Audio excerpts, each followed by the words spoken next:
صحیح بخاری میں حضرت ابو ہریرہ رضی اللہ تعالیٰ عنہ سے حدیث مروی ہے، بڑی مشہور ہے۔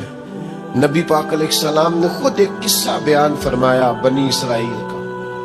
حضور فرمانے لگے 3 شخص تھے، ایک کوڑ کے مرض میں مبتلا تھا، کوڑا تھا، ایک گنجا تھا، ایک نابینا تھا، ہر وقت پریشان رہتے تھے۔ میرے رب نے ان کو آزمانے کا فیصلہ کیا۔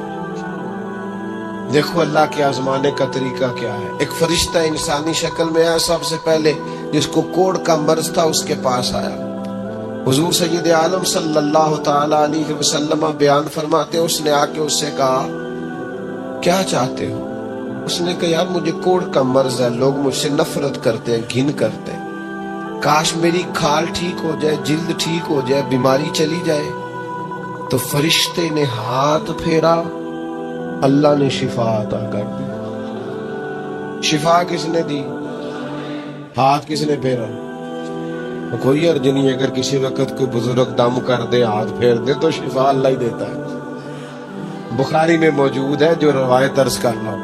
فرشتے نے ہاتھ پھیرا، اللہ نے۔ اب فرشتہ اس سے پوچھتا ہے پسند کیا ہے؟ مال کون سا پسند ہے؟ کہنے لگا اونٹ بڑے پسند ہے۔ تو فرشتے نے ایک حاملہ اونٹنی اسے دی اور برکت کی دعا بھی دی۔ اب فرشتہ آیا گنجے کے پاس، جناب کیا چاہتے ہیں؟ اس نے کہا میں گنجا ہوں، سر پہ بال نہیں ہے، اس کی وجہ سے چہرے پہ کوئی حسن بھی نہیں ہے، لوگ گھن کرتے ہیں، کبھی میرے بال آ جائے نا۔ فرشتے نے ہاتھ پھیرا، بال اللہ نے عطا کیے، اس کو شفا ہو گئی۔ اب فرشتے نے اس سے کہا کہ مال کون سا پسند ہے؟ کہنے لگا گائے بڑی پسند ہے۔ فرشتے نے تو اس کو نے ایک حاملہ گائے دی اور برکت کی دعا بھی دی۔ اب فرشتہ اندھے کے پاس آیا، کیا چاہتے ہو؟ اس نے کہا رب نے بڑی سونی کائنات بنائی ہے پر میں دیکھ نہیں سکتا، کبھی آنکھیں مل جائیں نا تو ساری رونقیں ہی بحال ہو جائے۔ فرشتے نے ہاتھ پھیرا، شفا۔ یاد رہے گا مسئلہ، یہ اتنا سا مسئلہ جس میں لوگ بڑی جلدی اڑ جاتے ہیں۔ فرشتے نے آنکھوں پہ ہاتھ پھیرا اور اللہ نے شفا عطا کر دی۔ فرشتے نے کہا پسند کیا ہے؟ کہا بکریاں بڑی پسند ہے۔ ایک حاملہ بکری بھی دے دی اور دعا بھی کر دی۔ اب وہ جس کو اونٹنی دی تھی حاملہ، اس کی حضور فرماتے پوری وادی اونٹوں کی بھر گئی، اور جس کو گائے دی تھی اس کی پوری وادی گائیوں سے بھر گئی، اور جس کو بکری دی تھی پوری وادی ریوڑوں کے ریوڑ بکریوں کے تیار ہو گئے۔ اب رب نے فیصلہ کیا آزمائش کرنے کا۔ میں نے بہت پہلے کہا تھا، بات پھر دہراتا ہوں، زوال امتحان نہیں ہوتا، عروج امتحان ہوتا ہے۔ اصل تو آپ کا پتہ عروج کے دنوں میں چلتا ہے۔ اللہ نے فرشتہ بھیجا، وہی انسانی شکل میں سب سے پہلے اس کوڑ کے مرض والے کے پاس آیا، کہا یار میں مسافر ہوں، کہیں سفر پہ جانا تھا، تو اللہ کی مدد آپ کا تعاون درکار ہوا تو سفر ہو سکتا ہے، ایک اونٹ مجھے چاہیے۔ تو اس نے وہی بات کی جو کئی امیر لوگ کرتے ہیں، یہ صحیح بخاری میں موجود۔ کہنے لگا یار میرے ذمے تو حقوق ہی بڑے ہیں، سادہ ترجمہ کریے، میرے تو خرچے ہی بڑے نے جی، تو ہم کی دسی ادھر بھی جا رہے ہیں، ادھر بھی، اے بھی آسمان میں تمے ہے، اے بھی میں، اتنے خرچے ہیں میرے، یہ بھی کرنا ہے وہاں بھی کرنا ہے۔ اس نے وہی بات سنائی۔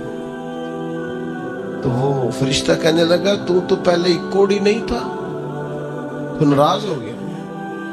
کہنے لگا میں تو جدی پشتی رئیس اعظم ہوں، باپ دادا کی جائیداد ہے ساری جو مجھے ملی ہوئی۔ اس نے کہا اگر تو جھوٹا ہے نا تو اللہ کرے اسی طرح کا ہو جائے جس طرح کا پہلے تھا۔ اب وہ آیا گنجے کے پاس، اس سے کہا مسافر ہوں، سفر پہ جانا ہے، اللہ مدد کرے، آپ تعاون کریں تو سفر آسان ہو سکتا ہے، مجھے ایک گائے چاہیے، اگر آپ دے دیں تو۔ وہ کہنے لگا میرے تو ذمے حقوق ہی بڑے ہیں۔ اس نے کہا یار تو پہلے گنجا نہیں تھا، بیمار نہیں تھا، کچھ بھی نہیں تھا، بھوک تھی۔ کہنے لگا خبردار، میں تو جدی پشتی رئیس آدم ہوں، باپ دادا سے امیر ہوں، اس نے کہا اچھا اگر تو جھوٹا ہے تو ویسا ہی ہو جائے جیسا پہلے۔ اب وہ آیا نابینا کے پاس، اس نے آ کے کہا مسافر ہوں، سفر پہ جانا ہے، اللہ مدد کرے، آپ تعاون کریں تو سفر آسان ہوگا، مجھے ایک بکری چاہیے اللہ کے نام پر۔ تو وہ بندہ کہنے لگا رب کے نام پر تو نے لینی ہے تو ایک کیوں لیتا ہے، جتنی چاہیے لے لے۔ اور میں تو پہلے اندھا تھا،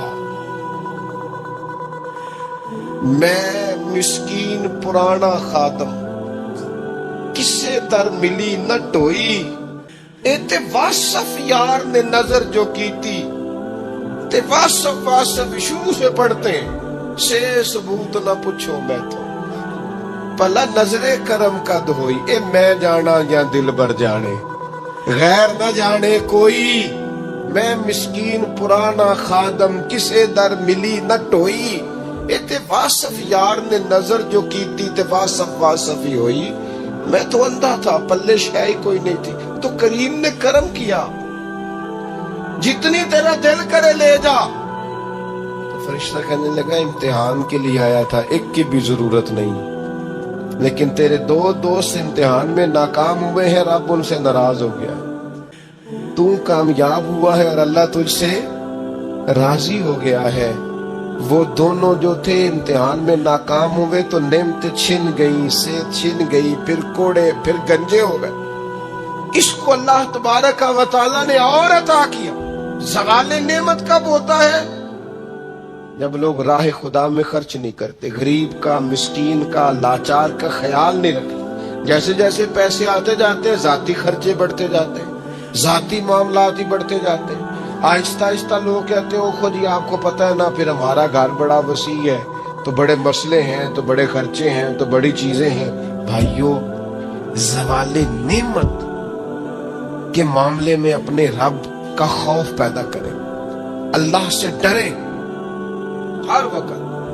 جب تک نعمتیں نہیں نہ ہوتی تو گزارا ہو جاتا ہے، اگر ملنے کے بعد چھن جائیں تو پھر تکلیف بہت زیادہ ہوتی۔ تو زوال نعمت سے بچنے کے لیے تکبر سے بچیں، ناشکری سے بچیں، ناقدری سے بچیں، اور پھر صرف اپنا حق سمجھنے سے بچیں، اسے بانٹیں، عاجزی میں رہیں، شکر میں رہیں۔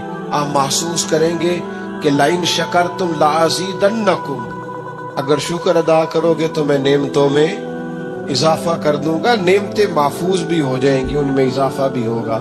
ہر وقت نبی کریم شکر ادا کرتے، ہر وقت صحابہ اور اہل بیت مقام شکر پر فائز رہتے۔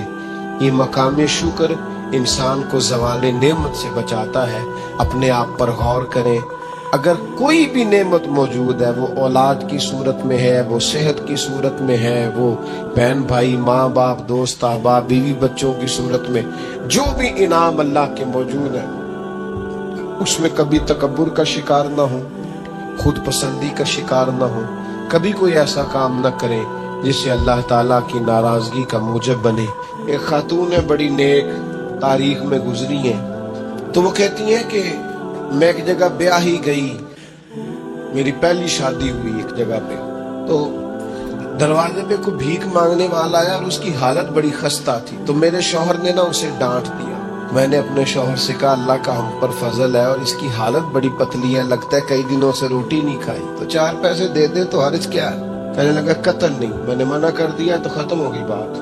تو بی بی کہتی ہے میرے پاس اپنے ذاتی پیسے بھی پڑے ہوئے تھے جو میکے کی طرف سے مجھے ملے تھے، تو ذرا میرا خامد سائڈ پہ ہوا تو میں نے نظر بچا کے نا اس فقیر کو 4 پیسے دے دیے، چونکہ زیادہ ہی اس کی حالت بگڑی ہوئی تھی۔ تو کہتی میں پیچھے پلٹی تو شوہر پیچھے کھڑا تھا، اس جرم میں کہ میں نے ایک فقیر کو بغیر اجازت پیسے دیے، اس نے مجھے طلاق دے دی۔